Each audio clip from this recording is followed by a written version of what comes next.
If you guys are looking for incredible sports betting information, stay with us all the way through. What a show we've got lined up for you today. Baseball is back. We're going to dive into a bunch of games. Adam Trigger will start us off. He's going to look at the Miami Marlins game as well as the Nationals and the Reds. Gianni The Greek, back, ready to rock. He's got 2 first 5 bets, Boston game and Texas Rangers game, and we're going to end the show with the great Art DiCesare. Teddy Covers is my co-host. You're watching WagerTalk Today, the best daily sports betting show on the planet. Teddy, how are you, my friend? How is day 7? I'm ready to kill everybody, dude. I'm ready to kill you for your intro. I realized that the only reason that I smoked all these years is to protect myself from all the idiots around me. So now that I've stopped smoking, everyone's just an idiot. And I've been very grumpy. So you didn't like my intro. How can I make my intro better for you? So in general, when we're talking about games, if I were going to do the introductions, I would say, for example, this is how I would do it. All right. Today, Adam Trigger is going to talk Marlins and the Mets. He's going to talk the Nats and the Regs. Gianni's going to talk the Red Sox and the Dodgers, the Rangers and the Orioles. I like to give both teams when I give you over. Okay. Especially when you have like the Marlins. No, it's the Mets game. It's not the Marlins game. That sort of thing. My big game breakdown. MLB today as well. We'll talk the Pirates and the Phillies. One more baseball game to break down, but obviously we'll have lots of football talk with Art DiCesare before the show is through. Phenomenal, Teddy. You absolutely slayed that, bro. Adam Trigger joining us. Ad, you want to give a shot at an intro? Man, I couldn't do it better than Teddy just did. And we already know I'm on like a timer when I'm on these shows, so I'm going to save my words for the breakdowns, I think. Well, let's get straight into it, brother. The New York Mets are playing in Miami. It is a 7:10 p.m. Eastern game. And, baseball's back, and the New York Mets are coming into the second half of the season rolling a little bit. They won 5 of their last 6, 7 of their last 10. And this Miami Marlins team can't get out of their own way. I think the line is plus 120 for the Marlins. Where should we bet this? I mean, how should we bet this? So I don't know that this will end up making my client card because I really wanted plus 1.5 with the Marlins at a far cheaper price than I think minus 150. But I'll tell you how I wouldn't bet it, and I wouldn't lay that number on the road with the Mets here. You know, I think the All-Star break came at a bad time for the Mets. They were rolling. They've been rolling 25-11 since June 3rd. It's the best record in baseball. But I got to be honest, I think the All-Star break might cool them off a little bit. I also want to point out that after this weekend, they will have played 18 straight games against teams with a sub-500 record, and they're going to play arguably the worst, at least what many people consider to be the worst, probably the worst in the NL, other than the Rockies, here in the Marlins. So maybe if you don't bet the Mets today, or if you don't fade the Mets today because you're not confident in the Marlins, keep that in your back pocket, and maybe early next week when they start to play better opposition might be the time to play against this Mets team, because there's no question, right? Like, the market is starting to peak on them. They're 25-11 since June 3rd. So I am going to look for a spot to play against them this weekend. I had Edward Cabrera circled. I thought it would be here, especially against Sean Manaea, who's a guy that I'm willing to play against. The reason I want to play Cabrera is he's coming off arguably the worst start of his career. 7 runs, 4 home runs in Cincinnati last weekend. I don't know that I've watched a game where it was so obvious that no one on the Marlins wanted to be there. It was that weekend before the All-Star break where you could argue that this Marlins team mentally checked out months ago, but man, that was an ugly performance. And I think Cabrera's career bad day, had a little bit to do with that. I like the way he was throwing the ball at Jacksonville during rehab. He came up, he was okay against the White Sox. So that bad start was I think, an outlier. And the reason I think Cabrera could be good, guys, He has 13.3 strikeouts per 9 innings at the big league level this year. It's one of the best marks there is. So I think that ERA and some of the sort of surface numbers are a little bit misleading in terms of how he throws the ball and his ability to throw the ball. I'll go back to Manaea for a second. 3.46 ERA over 96 and a third in the first half. I will be shocked if Sean Manaea is able to replicate that the rest of the way. So, the Marlins, they do have a good bullpen. Some of these pieces are going to probably be traded. Tanner Scott is probably one of them. But right now, they're all still there and they're all rested. They all just had a week off. It's probably the Marlins' strength. So you're getting the Marlins off of like 5 days off with their bullpen rested, which has been one of their strengths this year. So all that being said, I think there's some value on the Marlins here on the money line. I really wanted that plus 1.5, but I can't lay minus 150. So we'll call it Marlins money line. Strong lean for me here. So you made an interesting comment there. You said that now we expect to see market respect for the Mets, and we're seeing some market respect for the Mets. And yet I look at this number, it's like the money's coming for the Mets, the number looks short, all the consensus sites say the Mets are the big play. It looks to me like the Mets are priced relatively cheaply in this ball game. And one of the reasons that the Mets have gotten so much support, made their back so much money over the last month, is because they haven't gotten a whole lot of market support. Is this a Mets are getting market support line, or is this a Mets aren't getting market support line? I'm interested in your take on this. No, Teddy, I think you nailed it, because the reason I'm not going to play the Marlins here, so obviously, there's like some correlation, right? Like where the money line is in respect to where they price the run line. And the reason I'm not playing this is because I think it's wild that I would have to lay minus 150 to get plus 1.5 with the Marlins at home. That's something I would expect on the road, but at home, you tend to get that discount on the plus 1.5. So I do think that the line is probably a little bit short. Like in terms of, I would expect this to probably be bet up further. I wouldn't be surprised if the Mets went off in like the minus 150 range. That being said, I don't like the Mets in the way this sets up. I don't think Manaea is a guy that you should be playing on going forward. I think he's already overachieved. And the Mets, it just goes back to one of the best records in baseball since June, but largely accumulated against teams with sub 500 records. So that to me equals a team that I probably want to play against over the next week or two. Adam Trigger joining us, everyone. You can find him at WagerTalk.com. If you like what you're hearing, and you should, because it's damn good, please take a second out of your day and hit that like button, subscribe to our channel. We've got so much incredible content. It goes all day. Adam Trigger just filmed First Pitch. How did that go? It went great, Prez, and I chose all different games. So I'm talking about like my 8th different game in the last 2 hours. Hopefully I still have some good points to give, but I didn't want to go on First Pitch, talk about a game, and then come on WagerTalk Today and talk about the same game. So I think we hit like 5 or 6 games on First Pitch. Then we'll do 2 different ones here. Well, the next one we're going to talk about is Cincinnati and Washington. And look, here we have a game that's interesting, and I think you are looking at the side in this game. I'm looking at the total here. 8.5 is the total, and 2 pitchers that just are not in really good form. Montez 1-4 in his last 5 starts, 4.03 ERA, and Corbin not much worse actually, 1-4 in his last 5 with a 4.8 ERA. And I know that both these teams can put up ducks, but they also can score. Cincy 10-7, 8-5. That's 4 of their last 5 games. Washington 3, 6, and 5 runs in their last 3. I like the over here, Adam. Where are you going?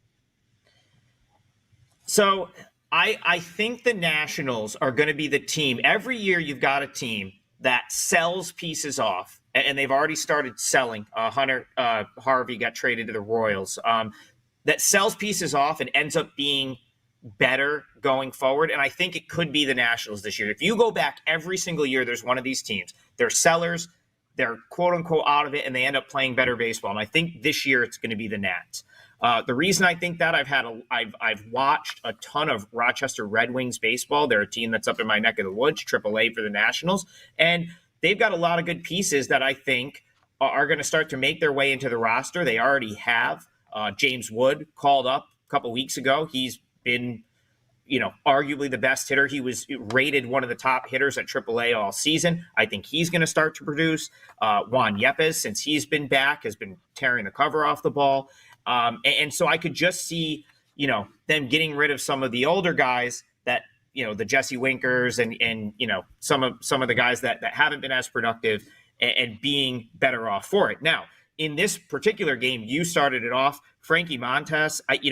The market is suggesting he's a much better option than Patrick Corbin, and the Reds are a much better team than the Nationals, with them being road favorites. And I disagree with both of those things. I think he's marginally better than Corbin. I think the Reds, despite the fact that they ended with a nice little run, kind of knocked around the Marlins a little bit, I believe they played the Rockies before that. I still think these teams are very similar. I think Reese Hins was nothing more than had a really good week. He's a guy that, he hasn't hit the ball like that at AAA. So I think that run prior to the break, I fully expect to see him cool off. And the Nationals, again, left for dead, took 2 of 3 from the Brewers, prior to the break. And I could see them continuing to play well. Now, Patrick Corbin is a guy that gets priced as a bottom of the barrel guy at this point, a little local intel. He's from the Syracuse, New York area. I think he's building a house on Oneida Lake. It's going to be massive. That tells me he's probably going to retire at the end of the season. It's the end of his 6-year deal with the Nationals, and I think this could be, a little bit of a farewell tour over the next couple months. He's well respected in that organization. He's there to mentor guys. I think Mackenzie Gore lived with him this past offseason, so I could see him almost going out pitching carefree and throwing the ball pretty well. The Reds are 5-12 when Montas takes the mound this year. Again, his numbers are better than Corbin's, but marginally. His ERA and WHIP are both, I think, mid-4, and then he's approaching 1.4 on the WHIP. So again, he's not a guy that I think is just going to come out, go on the road, and lock down a team like the Nationals that still have guys that can hit the ball.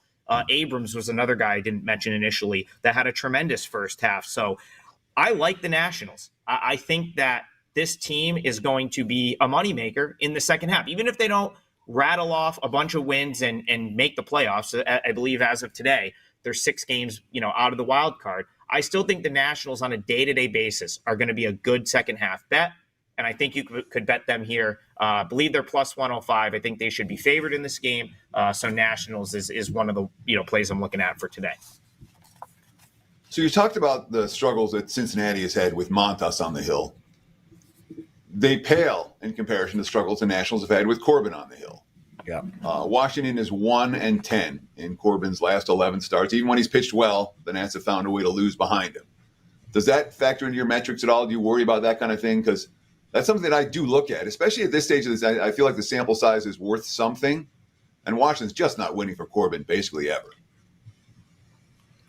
So in this spot, Teddy, one of the things Corbin's out there to do, right, and something that he's had to do a lot the last month is just give them innings. The Nationals, the reason that they went from being right in the mix in the NL wild card to 6 games back is the starting pitching has just been awful for the Nats.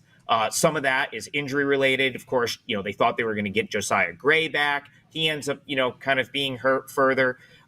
It's been to his detriment that they've basically had all left-handed starters. So, a lot of times Corbin's going into a series, he's following Hers, Parker, they're all lefties. And I think the Nationals have addressed that a little bit. I talked about it on the show last week. They called up Jackson Rutledge just to get a right-handed starter out there. So because we've had this layoff, this is a unique spot, right? The first game of the second half.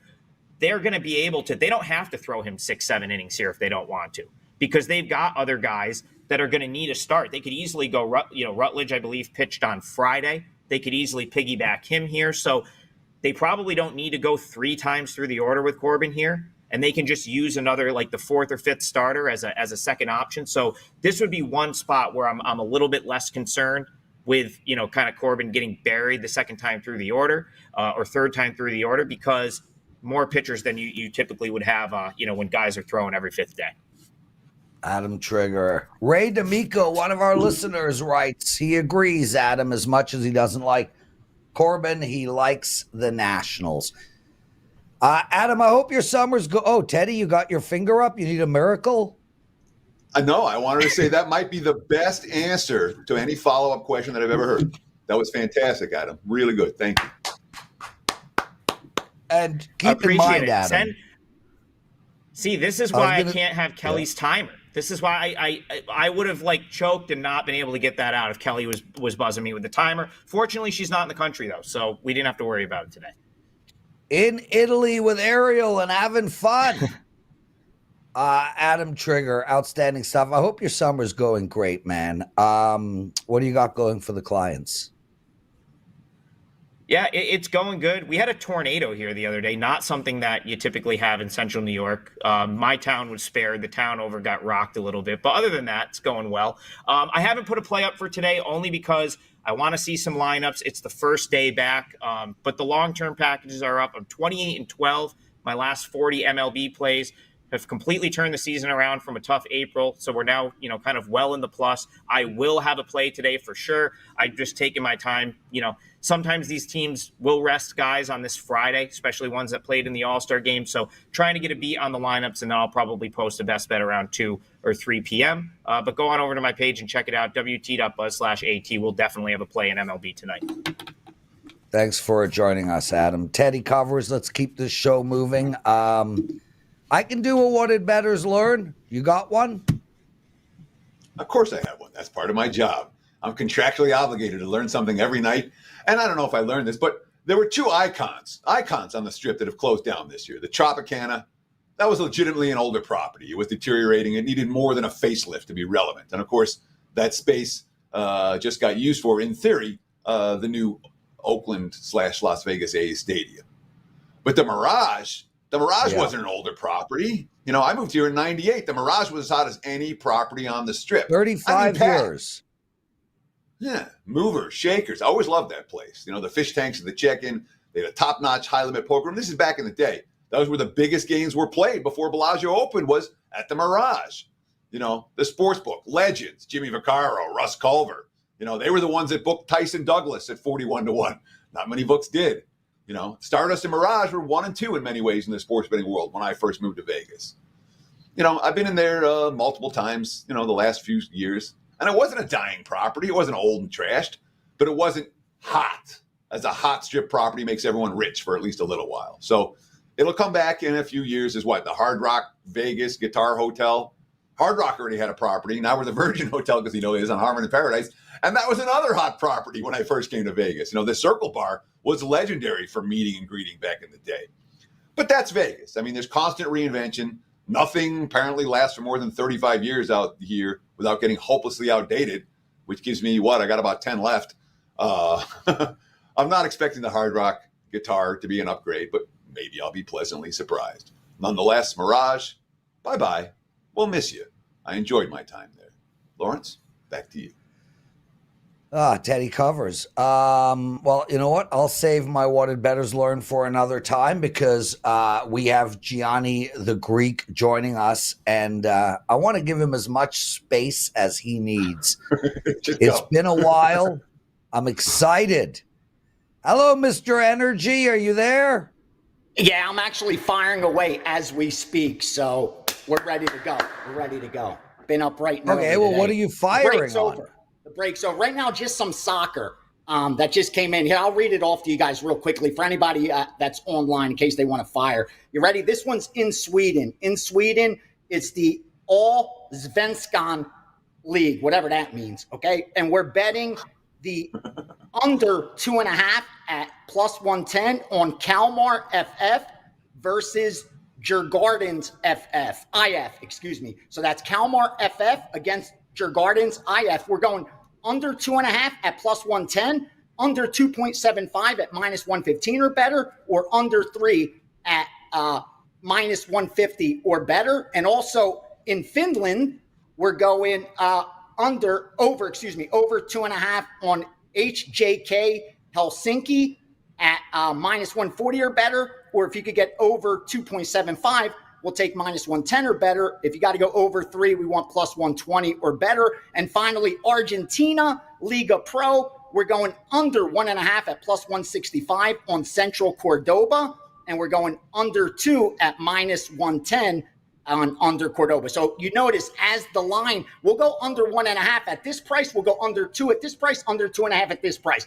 Again, I can't stress it enough. The takeaway there should be betting syndicates bet numbers. They don't bet teams. If they're going to take a worse number, they're going to add a better VIG to it. So it's a perfect example of how these guys bet numbers and not teams. I love seeing that stuff. All right, so soccer out of the way. Let's go.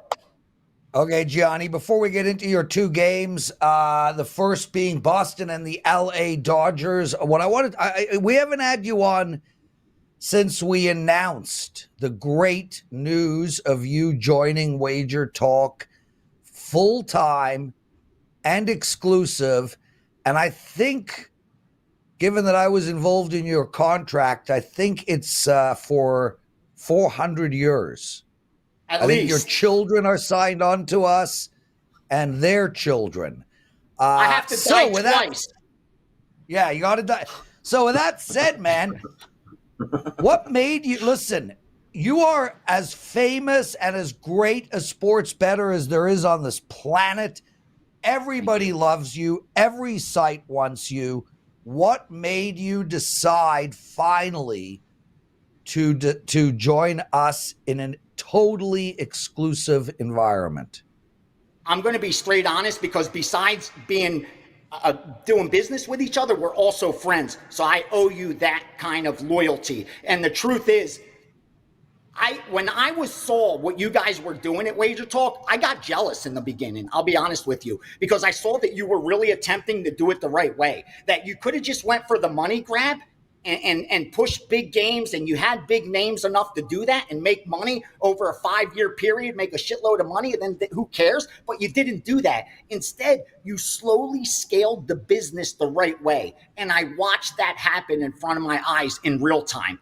And as a friend, I loved what you were doing. I think jealousy is the wrong word. I think envious is the right word. I was envious at how efficient you guys were at doing it, and how the goal was the same for all of you. We're doing this different than what was out there, honestly. So I love that. And as soon as I saw an opportunity to join it, obviously I'm going to jump on board. And for me, it's the perfect home because of that fact that you guys allow me to be me and never push me to do anything I'm not comfortable with. And I know it's the same with every other capper. So again, not to stroke WagerTalk or anything like that, but that's the truth. You're right. I could have sold. I could have went to a lot of places and made more money and pushed big games and all that nonsense. But that's not what we're about, and that's not what I'm about. So I'm at the right place, baby. I found a home, and I'm happy. I appreciate you. I appreciate Teddy, Marco, Johnny, Kelly, everyone involved. And I think it's going to work out great for everybody. I really do. I'm so hyped. Well, listen, I mean, I'm going to disagree with one thing you said. I don't think you would have made more money elsewhere. You're probably right. You're probably right.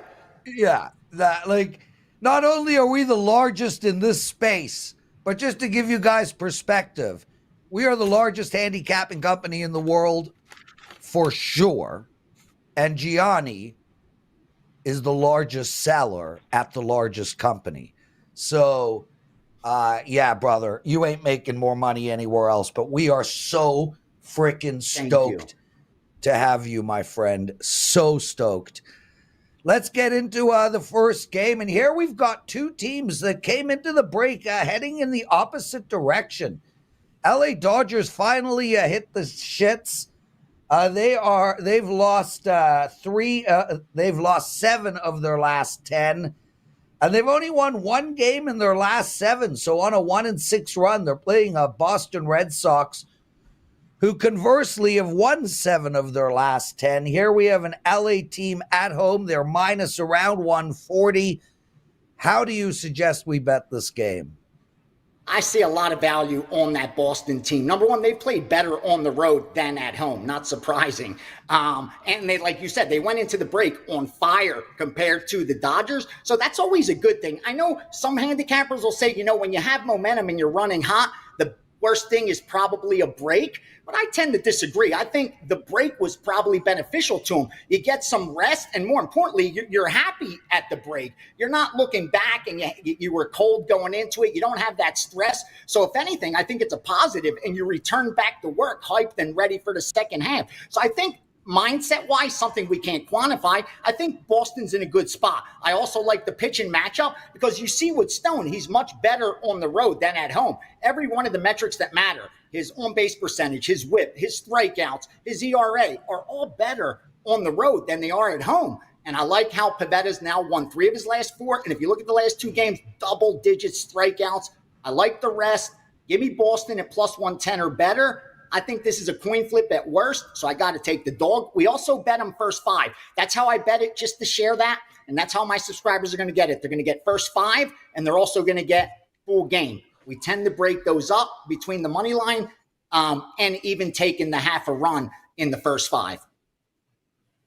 Do you worry at all about Pavetta's track record against the Dodgers? I mean, I'm just looking Pavetta against current Dodgers. He's allowed 972 OPS in a pretty significant sample size, so it hasn't been pretty with his performances. Pavetta's one of these guys. I like him when he faces a weaker lineup, not so much when he faces a stronger one. Talk to me about Nick Pavetta and his ability to step up in class tonight. Well, I mean, I think now with all the game tape, all the preparation that they have, even when a guy's a first-time starter against a team, they're going to have more data on the opposition than ever before. I think, again, I said this on this show so many times, you could always shade the data or the narrative towards your favor. Like I said, I could talk negative on Pavetta. I could talk positive on Pavetta, depending on what side I'm taking. But I do like him in this spot, Teddy, because of that fact of, yes, he's faced these players on the Dodgers, like you said, he hasn't done all that well against them. There is a bigger sample size. Is there statistical significance? I don't know. I don't know how big the sample size is. But I really don't worry about that all that much because I believe, I've said it before, I'll say it again, that the efficient market hypothesis, I think things like that are baked into the cake. Like if it's known, it's already factored in there. So I don't think something like that is something I could take advantage of, whether I'm fading Pavetta or backing Pavetta. I think it's good for discussion, but I don't think there's any way to really take advantage of it because, like you said it, he hasn't done good against this lineup. It's got to be factored into the cake. He hasn't done good against the Dodgers, let's say. It's going to be factored into the betting line. I think those kind of trends are already factored in. So I'm not really worried about it. Again, I like the Boston side. I think at plus money, this is coin flip or worse. I haven't had a good Major League Baseball season so far. I'll be honest with you guys. I had to finish number 1 in profit last year, but we've got rocked the first half of this season. Hopefully we turn it around. So take that as you will. Follow, fade, or ignore. I could just share what we're betting. Hey, Gianni, listen, one of the best bettors on the planet also had a tough first half of the baseball season. So he joins you with that. And he's also speaking in third person currently. But,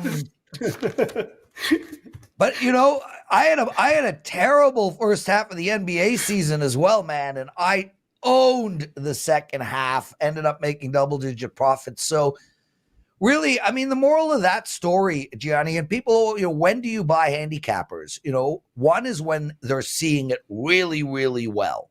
And the other time is when you know that they win on a regular basis, year in and year out, and they've had a rough 2 or 3 months. You're usually stepping right into a correction in the right direction.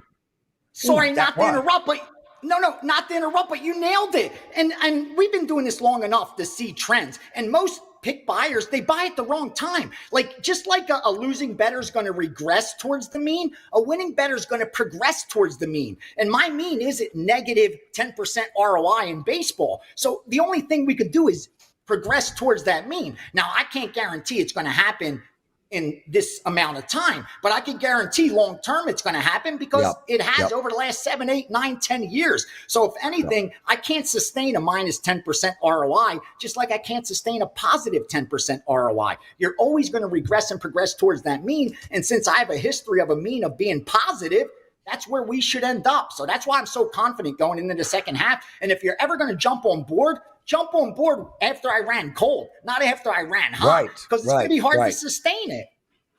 I feel exactly the same way, brother. Well said. We still have Art DiCesare coming up after Gianni. Teddy's big game breakdown. We will run late. When Gianni's on the show, we like to give him as much space as possible. Thank you. Gianni, have you ever done coke? Yes, absolutely. What are you like on that, dude? I mean, like, honest to God, like, can people be around you?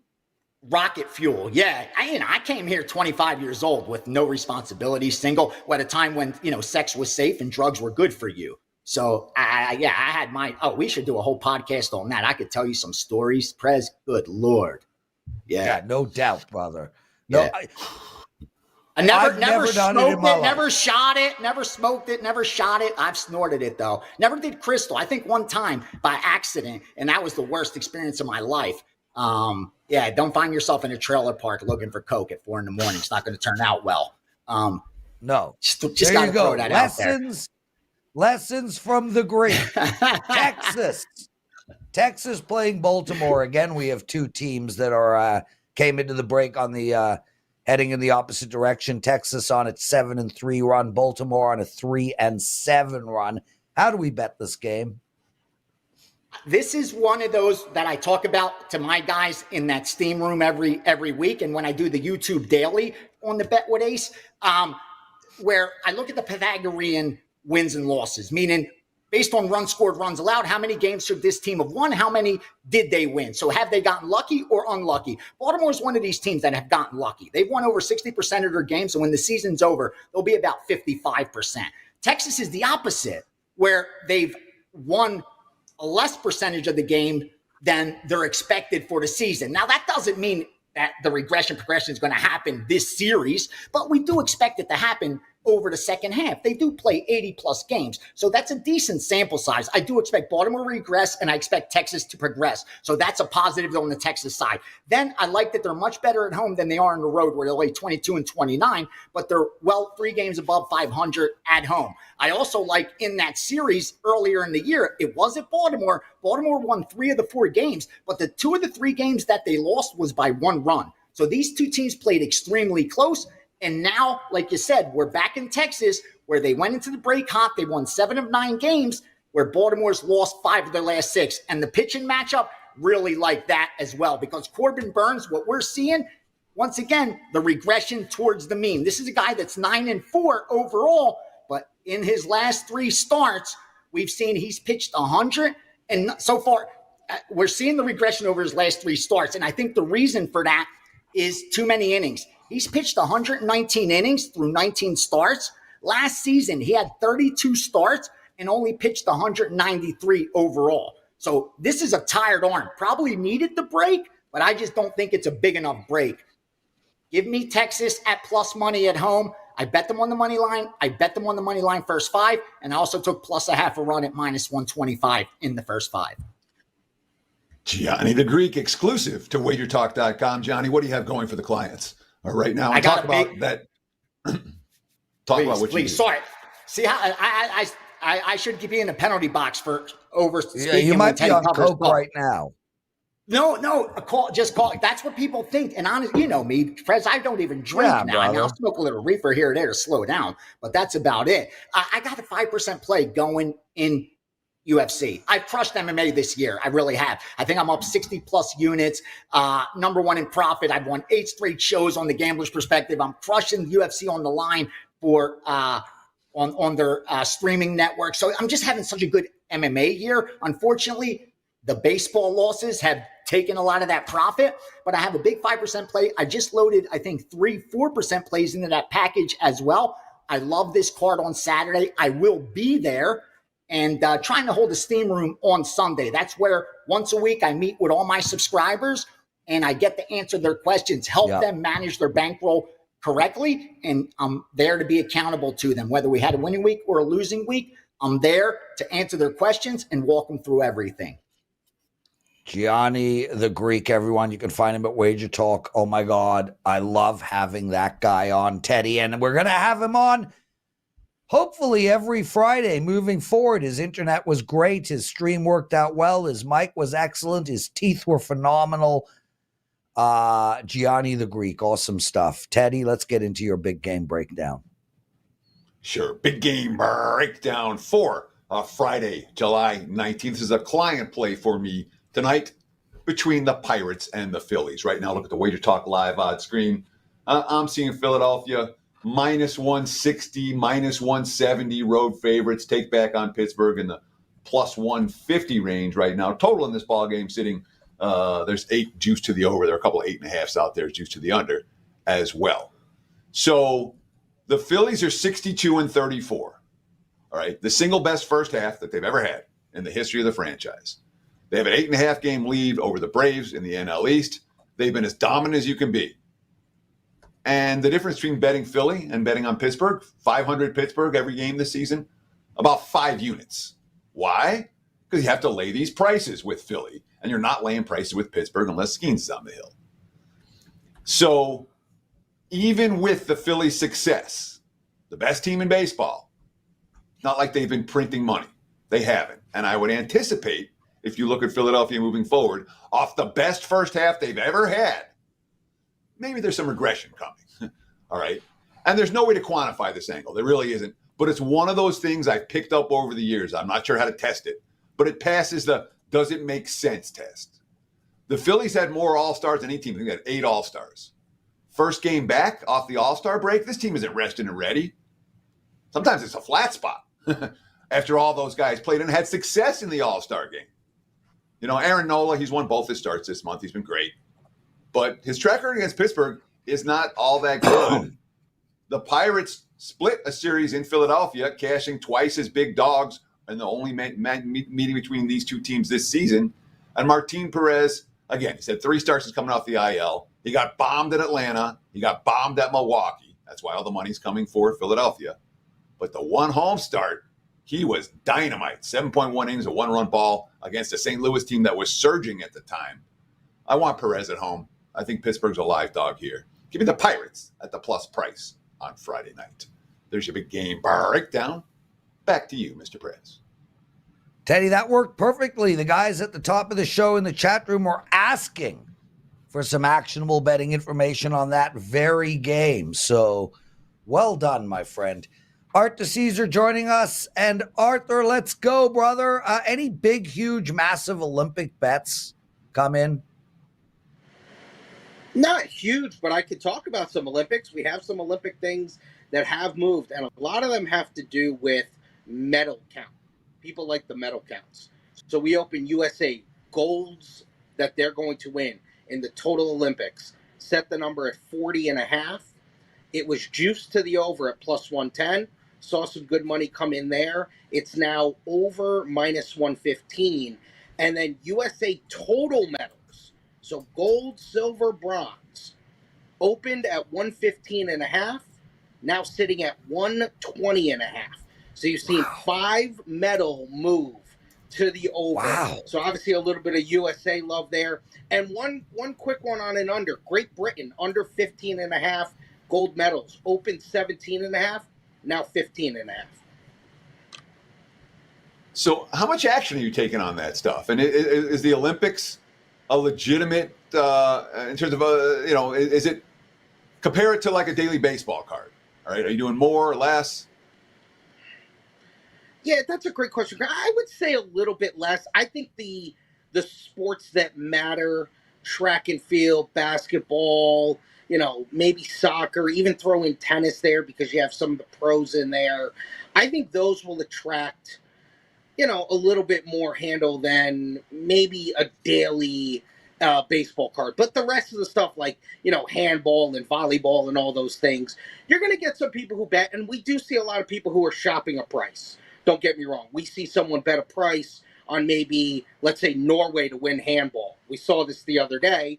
And we go out and we look to see what's out there. And, yeah, maybe we're a little bit higher than the market. So you do see that. A lot of people shopping.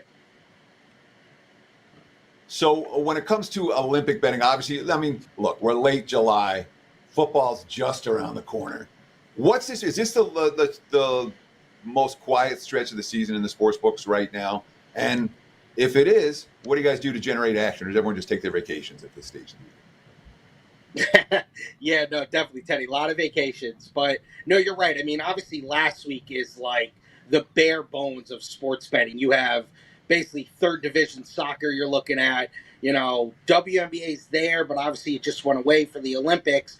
And I told you, I think very important and underrated is the Summer League, especially because it's here in Vegas. We obviously like to put up a lot of Summer League, put up second halves, do all that type of stuff. Obviously, you're going to have Bronny props every night he plays. So we try to do that. But now once we've gotten out of that and we're now into the baseball season, we could start focusing back on baseball. We'll do a little bit of Olympics. All our college football numbers are out. So you'll start seeing a lot more of that come in. And then people are going to start focusing on preseason football because that starts in a couple of weeks.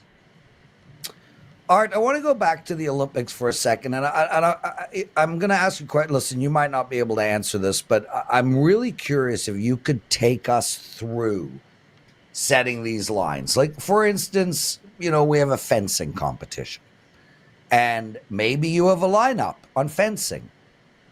How did that line materialize? Do you have a fencing betting expert in the back room? Walk us through how you set these lines for sports that basically don't exist outside of once every 4 years. It's really hard and challenging, but I'll say this. A lot of those lower tier sports, it's just very easy to look at the markets, look at other places, get a sense of a number, put up numbers, put up a fair hold percentage so we're not ripping our customers off, and then we can let the bettors dictate. If they want to come in and make a bet, we can move off the bets. We're always happy to move off, you know, respected bettors. Now, are there respected fencing bettors? Probably not. But, you know, when it comes to the other things, you asked, do we have a certain guy? We do have a guy who follows the Olympics and is very keen in on things like track and field and other sports that are going to generate money. Obviously, basketball, soccer, tennis, a lot easier to set because we know these people and we know the players and we know the lines and people are going to bet that. Lower tier stuff, to be transparent, we're going to put up a market number and we're going to really mold our numbers off of the betting that comes in. Yeah, I got it. So in all my years in Vegas, I have one friend that I met that you know, that's like, the Olympics are my thing. I'm going to dive on the Olympics. And his strategy, he told me that a lot of times the stuff he finds mispriced is the favorites. He's like, this guy's minus 200 and he should be minus 2,000. You know, this guy's minus 500, he should be minus 5,000. Have you seen that in the betting? Are they betting the chalk on some of these events? Because he's like, the favorites are going to win, and the books just don't price it high enough. We've seen that, and it's funny to go back to the track and field, because track and field seems to be the one that gets a lot of the action. I know a lot. You do see, yeah. I mean, listen, you see these track and field events get action, and you're right, Teddy. Maybe someone in the 100-meter is minus 150, and you're right. Maybe they should be $4. You know, so we're in that type of range where we do see that. But it hasn't really come yet because we still have another week till the Olympics. I think the week leading up, next week to the Olympics, we'll start seeing more of the action come in for the betting. You got a line out there for Noah Lyles hitting the double? What is the double? He wins the 200 and 400? 100 and 200. Yeah, I don't think we offer anything like that. You would just have to bet them separately. Yeah, well, Noah Lyles, I mean, wow. Quite the athlete. Anyway, Art, go ahead, Teddy. I saw the mouth open. I want to talk about Bronny James props, dude. Bronny James. How much action are you taking on? Because Bronny James is likely to be a D-leaguer, you know, or the last guy on the Lakers bench, whatever, you know. But I would expect him to start season D-league, you know, or the G-league or whatever the hell they call it now. Most guys like that, you're not going to set props for every game that he plays. What kind of numbers are you hanging for Bronny James? What kind of action are you taking on your Bronny James props for the NBA Summer League? The Bronny James props and the way people bet him is amazing to me. I'm with you, Teddy. If his name was Arthur James, no one would care. But he's Bronny James. So the fact that we put up props for him, and we do normal stuff. points, rebounds, assists, and total threes. Every day his 3-point field goals is a half. And when he wasn't making any, they were juiced to the over, -$2, -220. Then you saw him finally come back, and we had one, I think, the day he did finally hit one, because we just figured it was about time. He was like over -120. So the two that you see get bet the most are obviously the points, which have been anywhere from as low as 4.5, juiced high to the over, and 7.5, juiced pretty high to the under. So that's usually his range, or the 3-point field goal, which every time we've put up has been half a 3-pointer. I got to follow on that, because did you just say that you adjusted the lines on a prop because, quote, Bronny James was due? Absolutely, because we also looked at it. He was shooting, I don't know, 10 a game. I mean, he every time he would take, he would take 12 shots in a game, and 9 of them were threes. It was unbelievable. We got to a point where it was like, all right, let's see what the other markets are out there. And there are no general public people betting this stuff. I'll just say that when it comes to Bronny James. Summer League in general, but especially the Bronny James props. They're either shopping a number or they're really going off what they think and their respected people, and we can move off of that as well.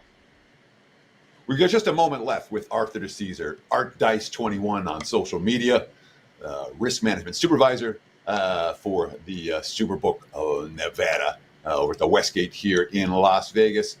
Art, we got to have a little bit of football every time we have you on. Let's talk some college for today. What are you seeing in terms of college football movers and shakers in the markets right now? Anything happening with season win totals? Anything happening with games of the year? Anything happening with week one? What college teams stand out to you right now as having taken a lot of positive action and or a lot of negative action in early betting action? Absolutely, Teddy. And with our games of the year and season win totals just going up over the weekend, obviously, maybe the next time or the time after I come on, we can really dive into it and go through everything. But I'll just give you an over team and an under team. The over team, the Washington Huskies, open their team total at 6 wins, just a little bit to the under at -120. We've seen significant action on the over. So people were betting them at even money, and then they even started laying 120, 130. We're now sitting Washington over 6 wins, -150. We were a little bit lower than everyone on the market with Washington with the coaching change and all the people who left to go to Alabama with the coach and the NFL draft, so we were there. And then an SEC team that stood out for an under. Auburn, 7.5 wins, opened -120. We're now sitting -140. Saw some sharp action come in there, taking the Auburn Tigers under their win total. What an awesome show. So much fun. Art, I'm going to quickly change topics. Nothing to do with sports betting. Abid Sharif, one of the... What are you doing, Teddy? I'm wincing because you said nothing to do with sports betting. I'm going to change topics when we're already 5 minutes late. But I'm interested to hear what you have to say, Lawrence. My job is to make faces while I'm talking. Bugger off, Teddy. Abid Sharif. Every day he's in the chat room. He loves us. He calls me the GOAT and Teddy the GOAT. I don't understand how that's possible. But anyway, he writes, check out the Gordon Ramsay Steakhouse inside Paris. It's worth every cent. So my question to you, Art, is what's the best steakhouse in Las Vegas? I will give my answer. It is Piero's. Okay, I have not been to that one. I think hands down, and I've had the pleasure of going once, I think it's Golden Steer. Teddy? I don't know. It's not that different, all right? You can go to Golden Steer. You can go to Circus. You can go to frickin' Outback. It's the same steak. It's not that different, all right? Go to Piero's. Nice Get the blackened bone-in ribeye at Piero's. Best steak there's literally in the world. 50 steakhouses in this town that are all really, really good, and it's not going to change, one or another. Okay, this one's so much. No, it isn't. It's the same. Guys, let us know what you think when the show goes up. What's your favorite steakhouse in Las Vegas? I know Teddy's favorite sushi place is Gorilla Sushi. It allows him to clear out his entire body. Art DiCesare, what do you got to promote? Westgate guys, come down if you want to sign up for the super contest. Got that rolling. And then, like I said, all of our college football numbers are finally up. We've obviously had week 1 up for a while, Heisman. Now we have conferences. We have all your win totals and games of the year, which obviously not everybody's going to have. So we take great pride in our college football games of the year. So come down, get signed up for the app. This is the perfect time to do this with football season and everything ahead of us. And as always, if anyone ever has any questions, you can reach out to me on Twitter, X, whatever you want to call it. I'm more than happy to answer any questions. Awesome stuff, Art DiCesare, everyone. Thanks so much, brother. Teddy, out of the blue, I am not on the Monday show. I have to go see the kids up at camp. It's Visitors Day on Saturday, but with Vivian divorced, they split the parents up so we don't have to spend all day with the exes. So we're going up on Monday. Our time is at 11 a.m. Steve Merrill will be sitting in for me. Amazing show. Keep doing what you're doing, my brother. Take us home. Keep doing what you're doing. We will. On Wager Talk Today, we'll do it again all next week. Same time, same channel, 9 a.m. here on the left coast, noon for you back east. Between now and Monday's show, enjoy the games and best of luck with all your bets.